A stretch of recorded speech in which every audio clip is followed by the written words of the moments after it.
Hello everyone. यहाँ पे हम डिस्कस करेंगे एक या दो कंसेप्ट स्टॉक सिलेक्शन के कि अगर आप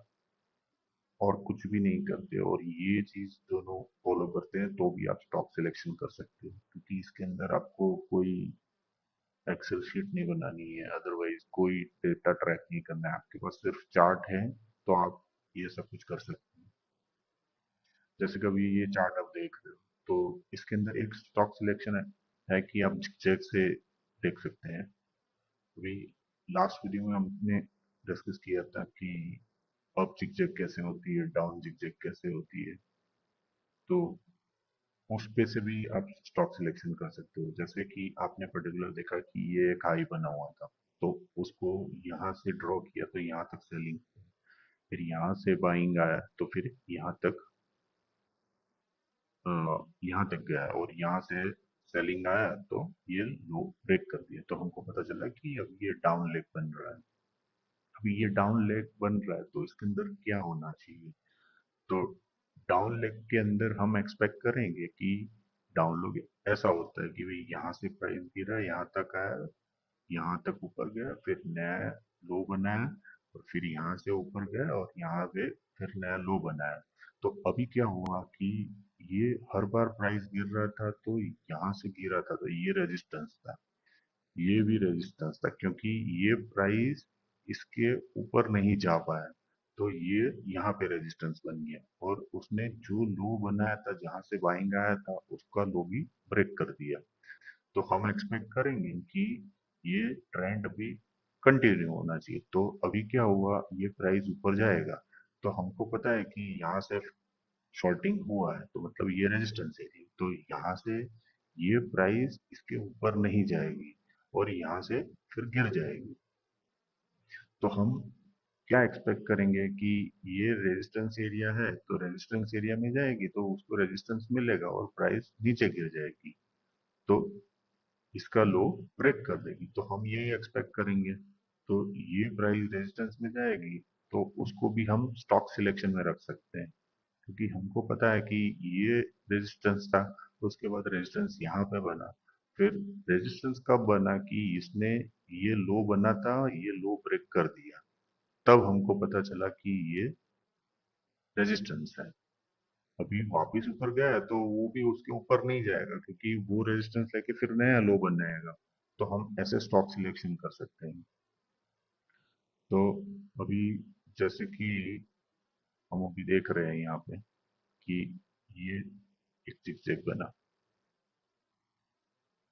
तो अभी हमको पता है कि ये लास्ट स्विंग था, बराबर है।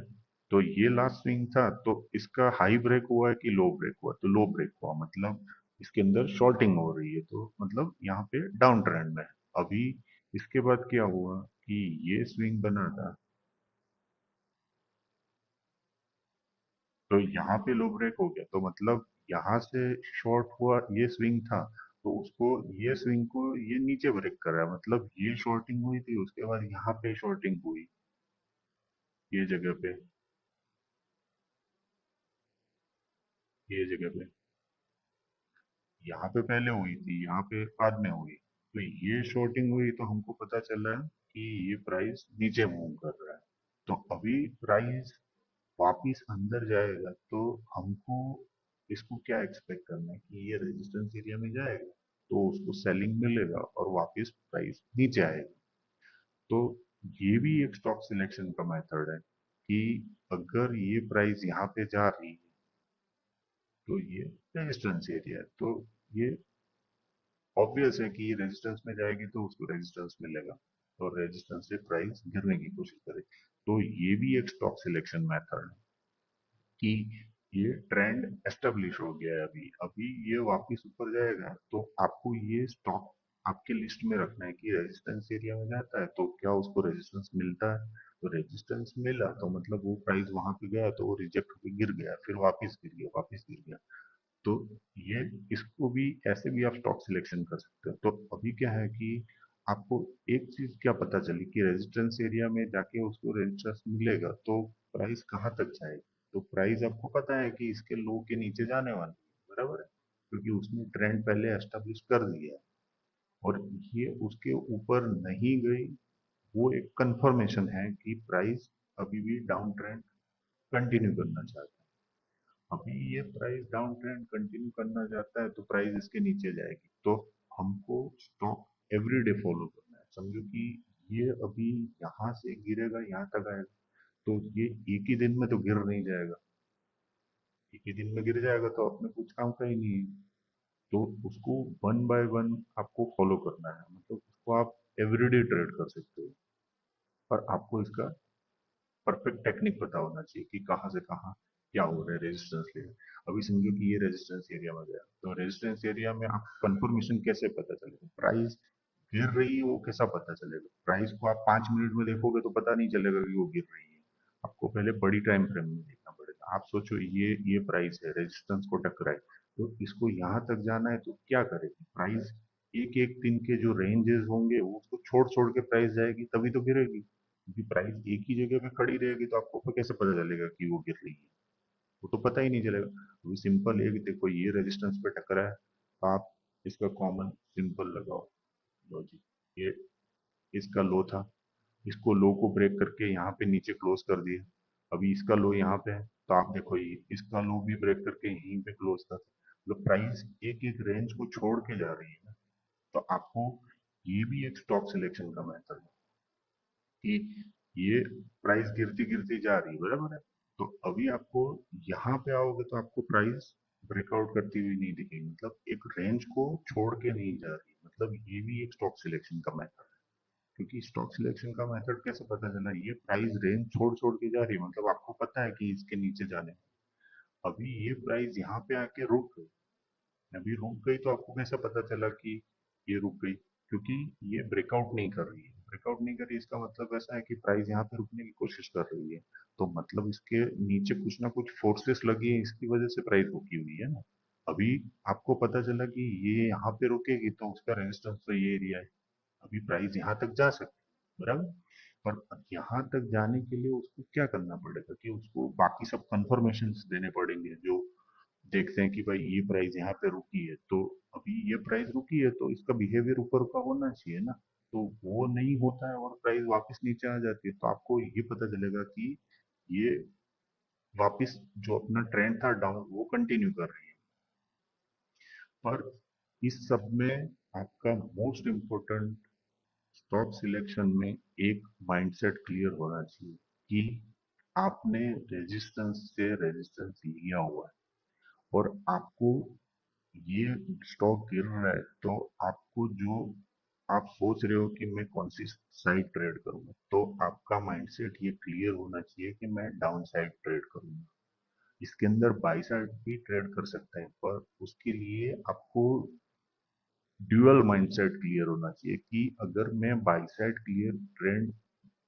ट्रेड करूंगा तो मुझे पता है कि ये डाउन में है, तो एक सर्टन लेवल पे आके आपको छोड़ देना पड़ेगा, क्योंकि आपको पता है कि वो ऑलरेडी डाउन, ये डाउन में है, वो आगे का डाउन में है, ये भी डाउन में है,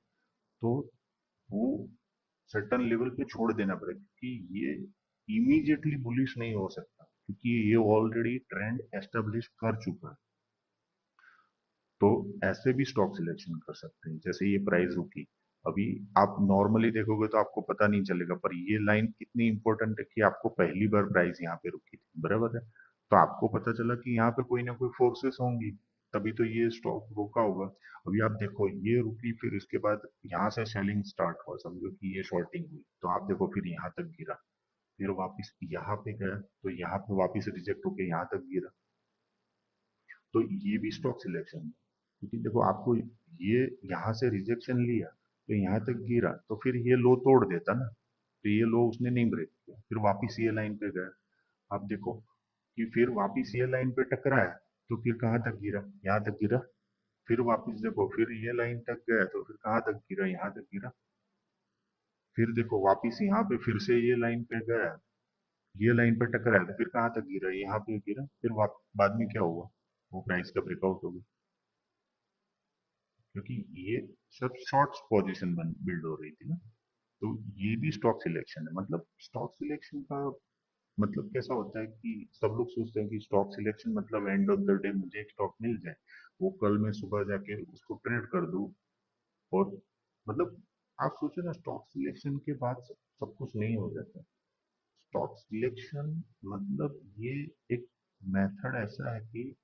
आप स्टॉक को फॉलो करना पड़ता है, आपको उसका एंड ऑफ द डे जो क्लोजिंग बिहेवियर है वो पता चलता है, क्योंकि एंड ऑफ द डे में पता क्या चलता है, क्योंकि एंड ऑफ द डे में क्या पता चलता है कि प्राइस यहाँ पे रुक गई। अभी इसको नीचे जा सकती थी पर वो यहाँ पे रुक गई, तो रुक गई मतलब कुछ ना कुछ तो हुआ होगा। तो वो सब एनालिसिस करना पड़ता है, तो ये एक स्टॉक सिलेक्शन का मेथड हो सकता है, मतलब ऐसे कर सकते हैं।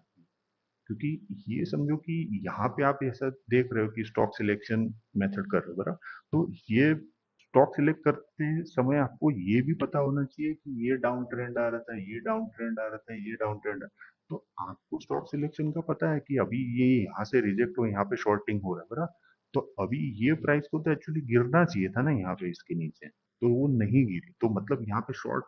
सबके फंस गए हैं। तो फंस गए हैं तो शॉर्ट कैसा होगा, वो शॉर्ट कटेगा तो सब मार्केट प्राइस पे कटेगा, तो ये क्या हुआ, ये सब मार्केट प्राइस पे कटा। तो अभी समझो कि ये यहाँ पे नहीं शॉर्ट कट हो रहा है, तो क्या होगा, ये जो जितने भी शॉर्ट यहाँ पे बने थे वो सबके सब शॉर्ट यहाँ पे एग्जिट हो गए, तो क्या हुआ, ये ब्रेकआउट हो गया ना प्राइस। तो स्टॉक सिलेक्शन ऐसे भी कर सकते हैं, मतलब उसको कंटिन्यूसली फॉलो करना पड़ता है, तो ये स्टॉक सिलेक्शन मेथड है एक तरह। इसके बाद क्या होता है कि स्टॉक सिलेक्शन के बाद फिर आपका मेन मतलब मेथड चालू होता है कि आपको इसके अंदर किया हुआ, क्योंकि अभी ये हर बार रिजेक्ट हुआ, तो अभी हर बार रिजेक्ट हुआ तो वो किस तरह से रिजेक्ट हुआ है वो सब देखना पड़ता है। तो ये एक आप मेथड देख सकते हैं जिगजैग वाला, और ये दूसरा वाला ये कि प्राइस कहाँ पे रुक रही है, और आपको ये प्राइस रुक रही है तो आपको ये रुकने के बाद ये माइंडसेट क्लियर होना चाहिए कि आप कहाँ पे देख रहे हो, कौन से डाउन लेग में देख रहे हो, और कहाँ पे प्राइस रुक रही है, और कहाँ से वो रेजिस्टेंस लेके आ रही है, और वो कौन से रास्ते पे जा रही है, मतलब कौन से रास्ते पे, मतलब यहाँ से रेजिस्टेंस लेके निकल चुकी है, मतलब वो जा रही है यहाँ पे, अभी ये जा रहे हैं यहाँ पे, तो उसके यहाँ जाने के रास्ते में क्या क्या प्रॉब्लम आते हैं, मतलब कहाँ पे प्राइस रुकती है, कहाँ पे रिवर्स होने की कोशिश करती है, तो वो सब अंदर का सब कुछ एनालिसिस करना पड़ता है, तभी आपको ये पता चल सकता है कि एग्जैक्ट कहाँ कहाँ पे प्राइस रुक के जाएगी। क्योंकि उसके बिना तो आपको पता नहीं चलेगा कि मतलब एक स्टॉक सिलेक्ट कर दिया और कल सुबह वो चल पड़ेगा, तो वो ऐसा कुछ होने वाला नहीं है। तो ये दो मेथड आप ध्यान रखिए, बाकी फ्यूचर में बहुत सारे टॉपिक्स हम डिस्कस करेंगे, कंसेप्ट भी सब यहाँ पे दिखाएंगे कि कैसे कैसे ये रिवर्सल भी होता है, और प्राइस को ये रिजेक्शन मिलता है तो क्या क्या होता है, इसको हम कौन से टूल्स लगा के आगे स्टडी कर सकते हैं। Okay, thank you.